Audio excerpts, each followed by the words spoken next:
बच्चों, आज हम एक नया चैप्टर पढ़ेंगे। इकाई 3 यूनिट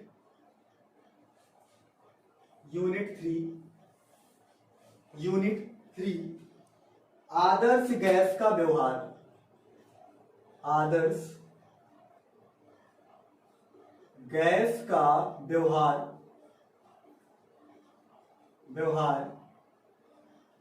तथा अणुगति सिद्धांत। अणुगति सिद्धांत ये आपका यूनिट 3 का पहला लेसन कह सकते हैं इसको। आदर्श गैस का व्यवहार तथा अणुगति सिद्धांत। आदर्श गैस जिसे हम अंग्रेजी में कहते हैं परफेक्ट गैस। तो परफेक्ट गैस और काइनेटिक थ्योरी को हम इस लेसन में पढ़ेंगे।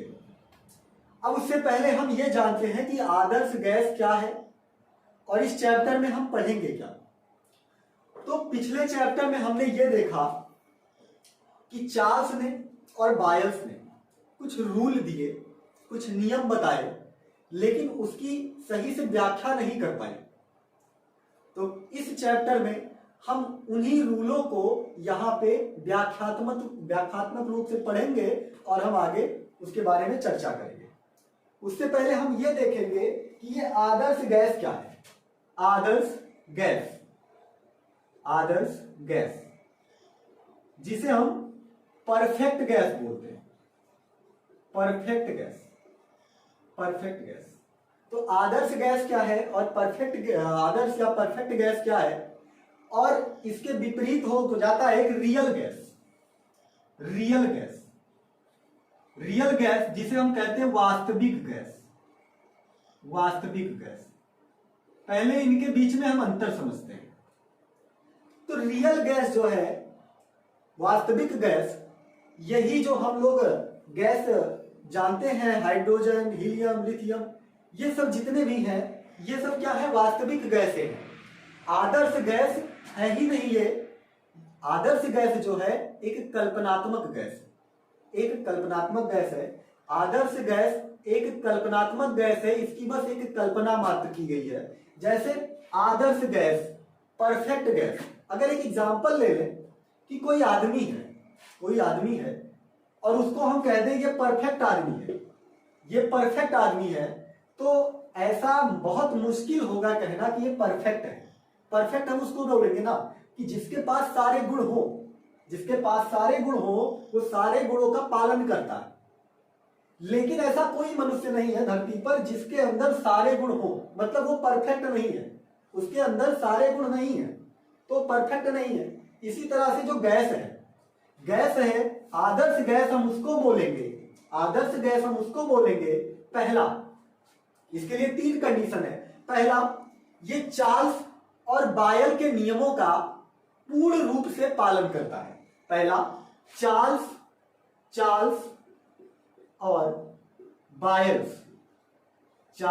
और बायल के नियम का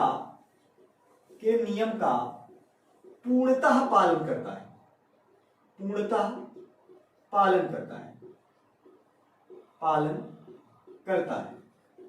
चार्ल्स और बायल के नियम का पूर्णतः पालन करता है। अब चार्ल्स और बायल्स ने क्या बताया, पहले हमें यह जानना होगा कि चार्ल्स और बायल्स ने क्या नियम दिया था। तो ये पिछले चैप्टर में आप पढ़ चुके हो, और नहीं पढ़ चुके हो तो इसको थोड़ा सा रिवीजन करते हैं कि चार्ल्स और बायल्स ने क्या नियम दिया था। तो चार्ल्स के नियम में हम ये देखेंगे कि चार्ल्स का नियम क्या बताता है। थोड़ा सा इंट्रो ले लें उसके बारे में कि अगर यहां पे हम एक कंटेनर ले लें, ये थोड़ा मास है, और यहां पे हम इसको दबाने के लिए कोई सामान ले लें, और इसको नीचे से हम लोग क्या करेंगे, नीचे से इसको टेम्परेचर देके गर्म करेंगे, यानी इसके तापमान को बढ़ाया और घटाया जाएगा, और ये आपका क्या हो जाएगा, आयतन। ये आयतन इधर हो जाएगा। यहां से आप क्या लगा सकते हो, दाब। तो चार्ल्स ने क्या कहा, ये हो जाएगा आपका तापमान, तापमान T। तो चार्ल्स ने कहा कि आप ऐसा करो कि दाब को कांस्टेंट कर दो, यानी दाब को भैया क्या करो, दाब को नियत कर दो। नियत मतलब इसको बदलो ना, दाब को क्या कर दो भाई, नियत कर दो। दाब नियत हो जाएगा, तब यहाँ पे उन्होंने कुछ अपने कुछ रूल बताए। क्या फैक्ट बताया उन्होंने, उन्होंने कहा भाई तब अगर हम आयतन को बढ़ाएं, तब हम अगर दाब को नियत रख करके आयतन को बढ़ाते हैं तब तापमान भी बढ़ जाएगा। जब हम आयतन को बढ़ाते हैं तो तापमान भी बढ़ जाएगा, यानी कि V को अगर हम बढ़ाएंगे तो T भी बढ़ेगा, V को बढ़ाएंगे तो T भी बढ़ेगा, और अगर हम V को घटा देंगे तो T भी घटेगा। और ये रिलेशन जब होता है जब ये दोनों एक दूसरे के अनुक्रमानुपाती हो। जब ये दोनों एक दूसरे के क्या हो भाई, अनुक्रमानुपाती होंगी, तभी तो B बढ़ाएंगे तो T भी बढ़ जाएगा, V घटाएंगे तो T भी घट जाएगा, यानी V प्रोपोर्शनल हो गया, V अनुक्रमानुपाती हो गया T के। यानी कि आयतन जो है आपका, जो आयतन है आपका, ये टेम्परेचर के अनुक्रमानुपाती है। आयतन आप बढ़ा दोगे तो तापमान भी बढ़ जाएगा, अगर आप दाब को नियत रखते हो तो। इसके आगे उन्होंने बताया कि अब एक काम करते हैं, यहां पे कांस्टेंट लगा लेते हैं के, एक कांस्टेंट लगा लेते हैं के, या अगर हम कांस्टेंट लगाएंगे तो हम जानते हैं ये क्या हो जाएगा, इक्वल, ये हो जाएगा इक्वल। और तब अगर हम t को इधर लेके आएंगे तो v बाई टी हो जाएगा किसके इक्वल भाई, k के इक्वल, जो कि क्या हो जाएगा नियत, जो कि क्या हो जाएगा नियत, कांस्टेंट। तो यहां से उन्होंने एक रूल ये दिया कि v जो होगा वो t के अनुक्रमानुपाती होगा। तो भाई सबसे पहली बात तो यही है कि जो आदर्श गैस होगी वो चार्ल्स के नियम का पूर्णतः पालन करेगी, चार्ल्स के नियम का पूर्णतः पालन करेगी, जो रियल गैस, वास्तविक गैसों के लिए संभव ही नहीं। कभी कभी संभव हो सकता है, लेकिन अगर हमेशा पूर्णतः पालन करेंगे, ऐसा नहीं हो सकता कि अगर आप भैया दाब को नियत कर दो और आयतन को बढ़ाते हो तो तापमान भी बढ़ेगा, अगर आयतन घटाते हो तो तापमान भी घटेगा, यानी आयतन जो होगा वो तापमान के अनुक्रमानुपाती होगा। ये चार्ल्स ने बताया, ये चार्ल्स का नियम है। आप लोगों को अगर चार्ल्स के नियम को और ज्यादा व्याख्यात्मक रूप से देखना है तो आप मेरी पिछली वीडियो में जाके देख सकते हो। और अब हम आगे बढ़ते हैं बायल्स लॉ की तरफ। तो बायल्स लॉ को देखेंगे, बायल्स लॉ को भी थोड़ा सा देख लेते हैं। इसमें हम क्या जाने कि अगर हम दाब को नियत कर देंगे, एक बार फिर से रिवीजन कि अगर हम दाब को नियत कर देंगे, नहीं घटाएंगे बढ़ाएंगे, तो आयतन जो होगा वो अगर बढ़ेगा तो टेम्परेचर भी बढ़ेगा, और अगर आयतन भैया घटेगा तो टेम्परेचर भी घटेगा। ठीक है, अगर आयतन बढ़ेगा तो टेम्परेचर बढ़ेगा, आयतन घटेगा तो टेम्परेचर घटेगा, अगर दाब नियत है तो। यानी V जो है T के प्रोपोर्शनल होगा, यानी V, और अगर हम यहाँ कांस्टेंट रख लें तो KT हो जाएगा, और T को इधर ले आए तो V बाई टी क्या हो जाएगा K, यानी जो नियत है। तो ये हुआ किसका, चार्ल्स का रूल। अब हम बढ़ते हैं बायल्स रूल की तरफ। ठीक है, बायल्स रूल में क्या है भाई,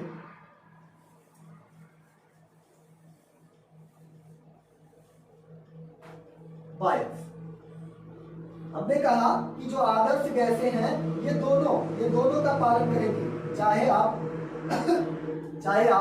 चार्ल्स का नियम ले लो चाहे बायल्स का ले लो। तो बायल ने क्या कहा, बायल ने भी कुछ ऐसा ही बताया। बायल ने क्या कहा, बायल ने कहा कि अब एक काम करते हैं कि टेम्परेचर को कांस्टेंट कर देते हैं, तापमान को कांस्टेंट कर देते हैं। क्या कर देते हैं भाई, तापमान को नियत कर देते हैं, तापमान को क्या कर देते हैं, नियत कर देते हैं, कांस्टेंट कर देते हैं। मतलब तापमान में कोई चेंजिंग नहीं करेंगे, तापमान में कोई चेंजिंग नहीं करेंगे, तापमान जो है नियत रहेगा। तब जो है प्रेशर यानी दाब और आयतन यानी वाल्यूम, आयतन, इसमें तब क्या होगा भाई, तब क्या होगा? तो फिर अगर हम थोड़ा सा मास ले लेते हैं और यहां पे हम देखते हैं दाब है, ये आपका आयतन हो गया, और टेम्परेचर यहाँ पे जो T है वो कांस्टेंट है, T है वो नियत है, T है जो वो कांस्टेंट है, यानी दाब और V में यहाँ पे रिलेशन आएगा। तो क्या हो गया भैया कि T हो गया कांस्टेंट। तब हम यहाँ ये देखते हैं कि जब P को बढ़ाया जाता है, इन्होंने बायल ने क्या बताया कि जब P को बढ़ाया जाएगा, ध्यान से देखिएगा कि जब P को यानी प्रेशर को, दाब को बढ़ाएंगे, जब दाब को बढ़ाएंगे तो जो वॉल्यूम होगा वॉल्यूम भी बढ़ेगा, वॉल्यूम क्या होगा, घटेगा।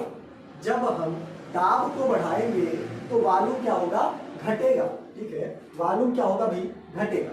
जब हम दाब को बढ़ाएंगे तो वॉल्यूम घटेगा, यानी अगर हम दाब को कम करते हैं तो वॉल्यूम बढ़ेगा। तो इन्होंने ये बताया कि भैया जब हम P को बढ़ा दें तो V घट जाएगा। ठीक है, जब हम P को यानी प्रेशर को बढ़ा देंगे तो V घट जाएगा। और ये तब होता है भैया ये तब होता है कि जब हम प्रेशर को बढ़ाएं और V घटे यानी एक बढ़ता है तो दूसरा घटता है। जैसे हम चार्ल्स में पढ़े थे, एक बढ़ रहा था तो दूसरा भी बढ़ रहा था, एक घट रहा था तो दूसरा भी घट रहा था, तो क्या हो गया था, एक दूसरे के अनुक्रमानुपाती हो गया था। यहां पे क्या हो जाएगा कि P बढ़ रहा है, V घट रहा है, P बढ़ रहा है तो V घट रहा है, एक दूसरे के क्या है, विपरीत है। तब क्या होगा भैया, तब ये एक दूसरे के क्या हो जाएंगे, व्युत्क्रमानुपाती। तब क्या हो जाएंगे, व्युत्क्रमानुपाती, यानी 1/v। अब यहां से आप देख सकते हो कि जब हम P को बढ़ाएंगे तो V घटेगा। ठीक है, और जब हम P घटेगा तो V बढ़ेगा। ठीक है, तो ये हो गया क्या, इसको हम क्या कहते हैं, व्युत्क्रमानुपाती। तो बायल ने यही बताया कि P जो होगा वो V के व्युत्क्रमानुपाती होगा।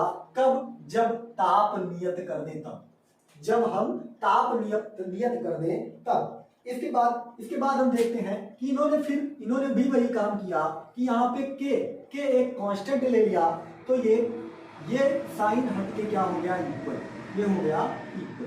और अगर हम V को इधर ले आए तो हो जाएगा क्या कि PV इक्वल टू K यानी कांस्टेंट। PV क्या हो गया, कांस्टेंट हो गया। तो ये जो है बायल ने बताया। ठीक है, ये बायल ने बताया जो कि लास्ट में समीकरण क्या हो जाता है कि P1V1 इक्वल टू P2V2, जिससे आप काफी न्यूमेरिकल्स भी लगा चुके होंगे पिछले चैप्टर में। तो चार्ल्स और बायल्स का जो लॉ है, मैंने फिर से थोड़ा सा उसको जो है रिवीजन करा दिया है। थोड़ा वीडियो बड़ा हो जाएगा लेकिन आपके समझ में भी तो आएगा ही चैप्टर। तो चार्ल्स और बायल के नियम का पूर्णतः पालन करेंगे, सबसे पहली बात जो आदर्श गैसें होंगी चार्ल्स और बायल के नियम का पूर्णतः पालन करेंगी। दूसरा क्या है कि इनके अणुओं के बीच जो ये जो आदर्श गैसें होंगी, इनके अणुओं के बीच जो आकर्षण बल होगा वो कम नहीं होगा ही नहीं। जैसे कि हम लोगों ने पढ़ा है ठोस द्रव गैस, इन तीनों में पढ़ा था। क्या पढ़ा था भाई कि इसके अणु जो होते हैं चिपके रहते हैं, क्योंकि इनमें आकर्षण बल बहुत ज्यादा होता है। जब हम द्रव में आए तो हमने देखा कि इसमें आकर्षण बल कम हो गया, ये थोड़ा क्या हो गए, दूर हो गए। लेकिन जब हम गैस में आए थे तो गैस के अणुओं में पढ़ा था कि भाई इसमें आकर्षण बल बहुत ज्यादा आकर्षण बल होता ही नहीं है, बहुत निग्लिजिबल होता है एकदम। ठीक है, होता ही नहीं है, जिसके कारण इसके अणु क्या हो गए, दूर हो गए। इसमें बहुत ज्यादा आकर्षण बल, इसमें थोड़ा कम और इसमें बिल्कुल कम, या हम कहें नगण्य। तो आदर्श गैस भी कुछ ऐसी ही होती हैं कि इनके अणुओं के बीच जो आकर्षण बल होता है वो एकदम नगण्य होता है। ठीक है, तो ये दूसरी बात हो गई। आप लोगों को अगर नोट्स चाहिए तो नोट्स तो मैं यहाँ पे लिख नहीं सकता, नहीं तो बहुत बड़ी वीडियो हो सकती है। नोट्स के लिए आपको एक नंबर देता हूं, उस पर आप व्हाट्सएप कर सकते हैं, वहां पे आप सारे नोट्स अवेलेबल हो जाएंगे जो भी यहां से पढ़ेंगे। ठीक है, आपको नंबर दिए देता हूं 6386299273, 6386299273। इस पे आप मैसेज करेंगे, आपको व्हाट्सएप पे नोट्स अवेलेबल हो जाएंगे इस चैप्टर के जो आप पढ़ रहे हैं। आप चैप्टर का नाम डालना होगा और लेक्चर नंबर डालना होगा, आपको नोट्स जो है अवेलेबल हो जाएगा। तो दूसरा ये है कि भाई, दूसरा क्या कि इनके जो अणु होंगे उनके बीच का जो आकर्षण बल होगा वो एकदम नगण्य होगा। ठीक है, और तीसरा क्या है, तीसरा क्या है कि इसके जो अणु होंगे, इसके जो अणु होंगे वो अनंत सूक्ष्म होंगे, अनंत सूक्ष्म होंगे। इनफाइनिटियसली जो है ये बहुत ही क्या होंगे, सूक्ष्म होंगे। ठीक है, मतलब बहुत ही छोटे होंगे, अणु वैसे ही छोटे होते हैं और इसमें क्या कहा गया कि इसमें अनंत छोटे होंगे। ठीक है, बहुत छोटे होंगे, अनंत सूक्ष्म होंगे। तो ये तीन चीजें अगर पालन कर रही है कोई गैस, तो ये गैस कौन सी हो जाएगी, आदर्श गैस हो जाएगी। और अगर इसका पालन, इन तीनों का पालन ना करे तो यही हो जाएगा क्या, यही हो जाएगा वास्तविक गैस। यही क्या हो जाएगा, वास्तविक गैस। जो भी गैसें हम पढ़ते आ रहे हैं वो सब क्या है, वास्तविक गैसें हैं, इसकी खाली कल्पना की गई है। आदर्श गैस की क्या की गई है भाई, आदर्श गैस की कल्पना की गई है। आदर्श गैस कोई गैस नहीं है, इसकी कल्पना की गई है। ठीक है, और जो भी गैस हम पढ़ते आए वो एक रियल गैस है, वास्तविक गैस है। जैसा कि मैंने पहले भी बताया कि कोई आदमी परफेक्ट नहीं होता, इसी तरह कोई गैस भी परफेक्ट नहीं होती। ठीक है, कोई गैस भी परफेक्ट नहीं होती, बस इसकी कल्पना की गई है। आदर्श आदमी का भी हम क्या कर सकते हैं, कल्पना कर सकते हैं। कोई आदर्श नहीं, कोई आदर्श नहीं है, कोई ना कोई बुराई उसमें जरूर है। तो इसलिए भी आदर्श गैस भी क्या है, एक काल्पनिक गैस है। इसका जो है हम लोग क्या खाली कल्पना की है। ठीक है, जो गैस हम लोग पढ़ रहे हैं वो कौन सी गैस है, वास्तविक गैस है, रियल गैस है।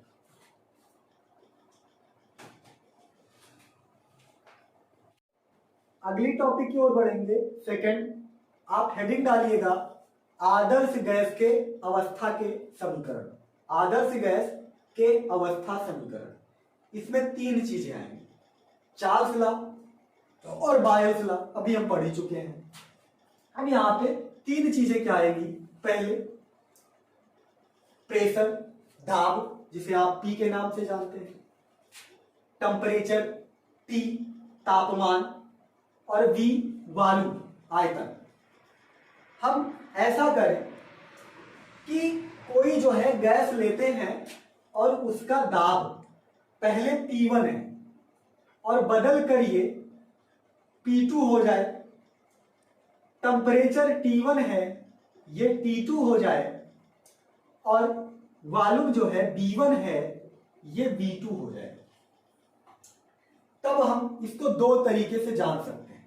पहला क्या, अभी हम लोगों ने रिवाइज किया, इसीलिए रिवाइज कराया था। पहला क्या, पहला भैया बायल के नियम के अनुसार, बायल के नियम के अनुसार, नियम के अनुसार। अब आप अपने मन में याद कर लीजिए कि बायल महोदय ने क्या कहा था। ठीक है, अभी आपने देखा और बायल ने क्या कहा था कि बायल ने कहा था कि भाई T1 को आप क्या कर दो, कांस्टेंट कर दो, T1 को चेंज नहीं करोगे। T को जो टेम्परेचर है, तापमान है, आप उसको आप चेंज नहीं करोगे, उसको आप नियत रखोगे। तो अगर हम बायल के नियम के अनुसार चले तो जो T है, T जो होगा वो क्या होगा, स्थिर है। ठीक है, हम मान लेते हैं कि T1 जो है क्या है, T1 है भैया क्या, स्थिर। T1 क्या है, स्थिर। तब हम करें क्या, P1 को बदलते हैं, P1 को चेंज करेंगे, यानी प्रेशर को बदलेंगे और हम मानेंगे कि चलो जो प्रेशर है P1 वो P2 हो जाए, जो प्रेशर P1 है वो P2 हो जाए। तब होता क्या है, जो हम लोगों ने देखा था कि P बदलेगा तो V भी बदलेगा। तो V1 जो था वो क्या हो गया v डैश, v1 क्या हो गया v डैश हो गया। बायल ने क्या कहा था कि अगर हम तापमान को कांस्टेंट कर दें, स्थिर कर दें, तो P बदलेगा तो V भी बदलेगा। तो हमने कहा चलो भाई P1 जो है P2 हो गया और V1 जो है V डैश हो गया, V1 जो है V डैश हो गया। तब हम अगर बायल के नियमानुसार देखें तो यहाँ पे P2 V dash, P2 V dash जो होगा वो P1 V1 के क्या हो जाएगा भाई, इक्वल हो जाएगा। P1 V1 के क्या हो जाएगा, इक्वल हो जाएगा। P1 V1 equal to P2 V2 से क्या हो जाएगा भाई, P1 V1 क्या किसके इक्वल हो जाएगा, P2 और V डैश के, P2 और V डैश के। इसको आप लोग मान लोगे क्या, समीकरण 1। ये क्या हो गया, समीकरण 1। अब हम दूसरे तरीके में चलते हैं। दूसरा मैंने कहा था ना 2 बार बांटेंगे, तो एक तो ये हो गया, दूसरा क्या है, अब दूसरे महोदय आएंगे क्या, चार्ल्स। अब चार्ल्स के नियम के अनुसार, चार्ल्स के नियमानुसार, अब चार्ल्स ने क्या कहा था, याद करें चार्ल्स ने क्या कहा था। चार्ल्स ने कहा था कि जो प्रेशर है, दाब है, उसको नियत कर दो, दाब को नियत कर दो। तो चलो भैया ठीक है, अब हम क्या नियत कर देते हैं, दाब को नियत कर देते हैं P2 को क्या कर देते हैं भाई, स्थिर कर देते हैं। P2 को क्या कर देते हैं, स्थिर हो गया। चार्ल्स के नियम के अनुसार जो P2 है वो क्या हो गया, स्थिर हो गया। तब भाई टेम्परेचर और वॉल्यूम में क्या होगा, क्या रिलेशन होगा, ये भी इन्होंने बताया था कि अगर हम क्या करें, टेम्परेचर को चेंज करेंगे तो वॉल्यूम भी चेंज होगा। टेम्परेचर को चेंज करेंगे तो वॉल्यूम भी चेंज होगा, V भी चेंज होगा। तो इस तरह से इनके फार्मूले से हम लोगों को क्या मिल जाएगा कि V डैश, ठीक है, V डैश जो हमारा क्या आया है, वॉल्यूम, ठीक है, V डैश अपान T1 और इसके इक्वल कौन हो जाएगा, इसके इक्वल वही कौन, V2 अपान T2, ठीक है। ये चार्ल्स के नियम के अनुसार है कि अगर V डैश अपान T1 इक्वल हो जाएगा किसके, V2 और T2 के, कब, जब हम P2 को क्या कर दे, स्थिर कर दे। ये P2 को क्या कर दे भाई, स्थिर कर दे, तो चार्ल्स के नियम के अनुसार ये हो जाएगा। अब हम यहां से क्या करें, V डैश की वैल्यू निकालें।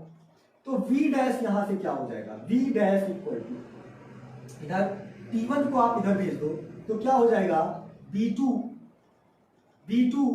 T1 अपान T2,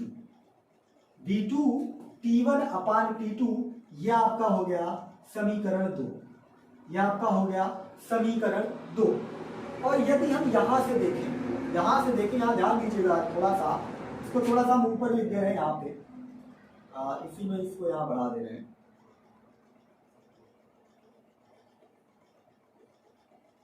इसको थोड़ा सा हम और सॉल्व करेंगे नीचे, यहां से V डैश की वैल्यू निकालेंगे, इसकी वैल्यू वही V डैश की वैल्यू निकालेंगे। तो V डैश यहां से क्या आएगा, V डैश आएगा क्या, P2 को इधर भेज दें तो यहां से आ जाएगा P1 V1 इक्वल टू क्या, P2। ये है आपका समीकरण 1। इसको समीकरण 1 लिखिएगा। तो समीकरण 1 और समीकरण 2, ठीक है, ये चार्ल्स के नियम के अनुसार हो गया और ये बायल्स के नियम के अनुसार हो गया। अब हम देखेंगे भाई समीकरण 1 या 2 से।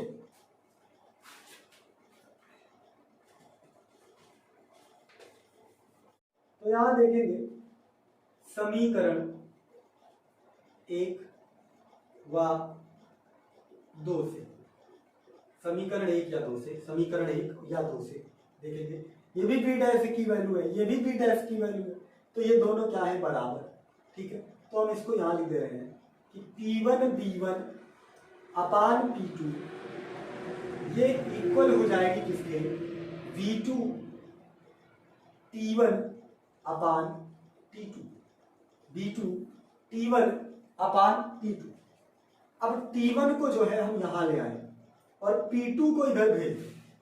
T1 को इधर ले आए, नीचे आ जाएगा, और P2 को इधर भेज दें, ऊपर चला जाएगा। या फिर हम इसी को कैसे लिख सकते हैं कि P1 V1 अपान T को इधर ले आए तो T1 इक्वल टू क्या, P2 को इधर ले जाए P2 V2 अपान T2। तो क्या आ गया भाई, P1 V1 P2 V2 T1 T2। ठीक है, P1 V1 अपान T1 इक्वल हो गया P2 V2 अपान T2। अब किसी अगर आदर्श गैस के लिए देखें तो आदर्श गैस के लिए जो P1 फॉर आदर्श गैस एक परफेक्ट गैस के लिए क्या होता है, गैस के लिए क्या होगा कि PV अपान T जो होगा वो कांस्टेंट होगा K के बराबर। PV अपान T क्या होगा, कांस्टेंट होगा K यहाँ पे क्या है, K यहाँ पे नियतांक है। ठीक है, तो T को हम उधर भेज दें तो PB इक्वल टू हो जाएगा क्या, PB इक्वल टू हो जाएगा KT। PB इक्वल टू क्या हो जाएगा, KT।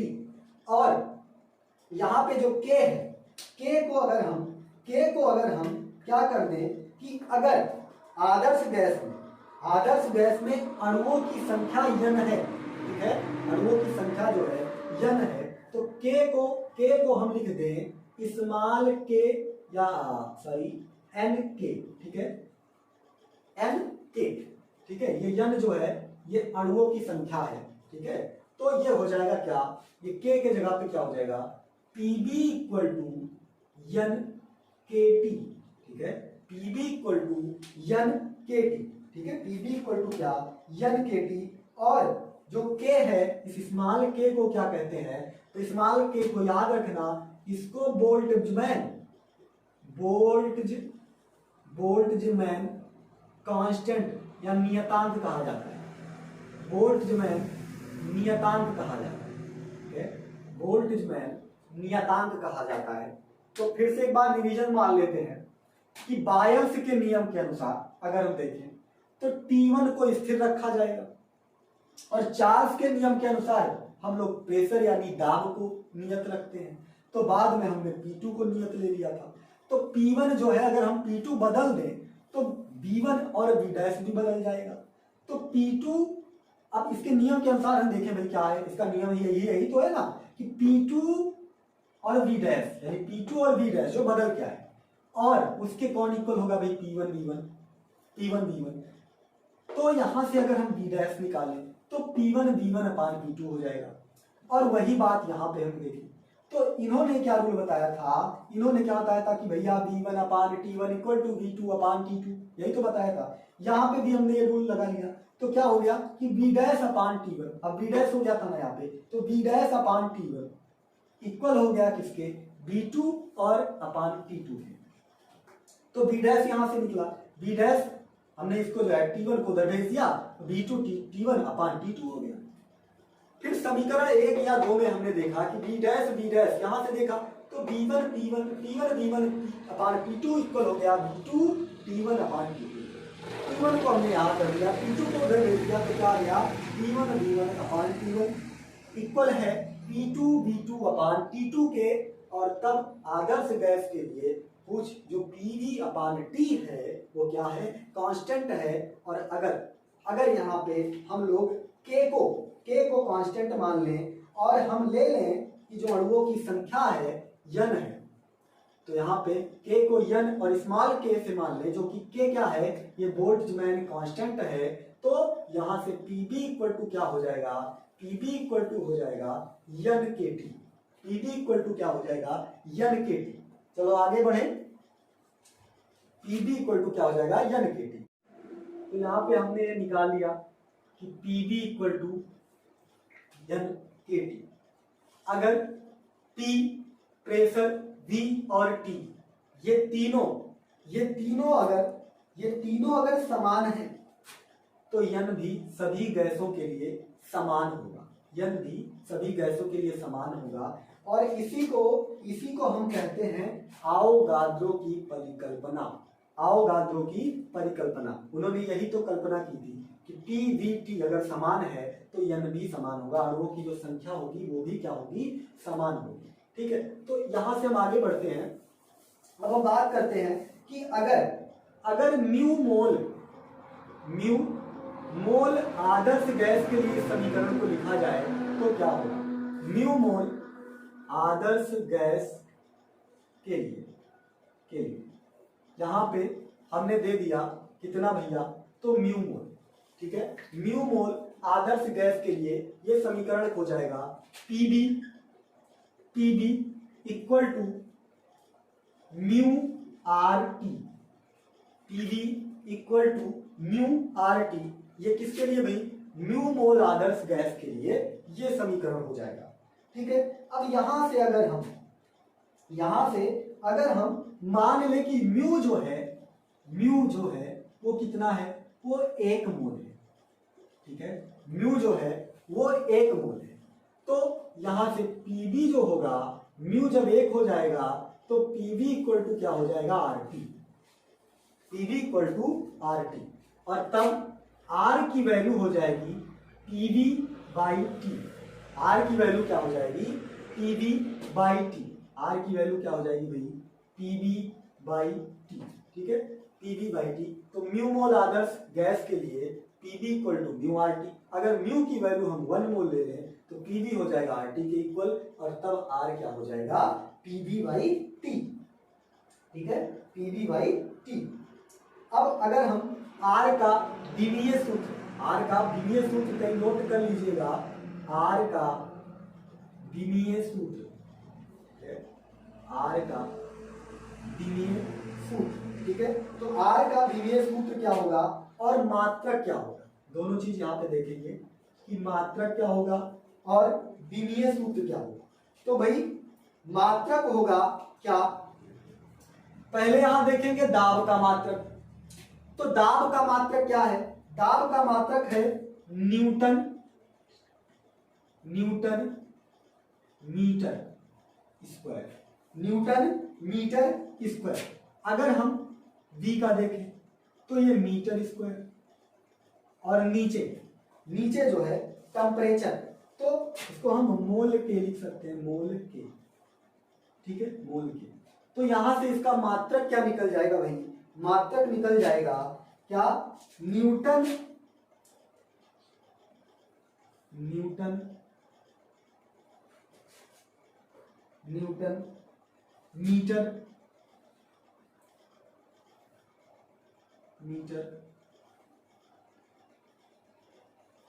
मोल के, और जिसे हम क्या कहेंगे, जूल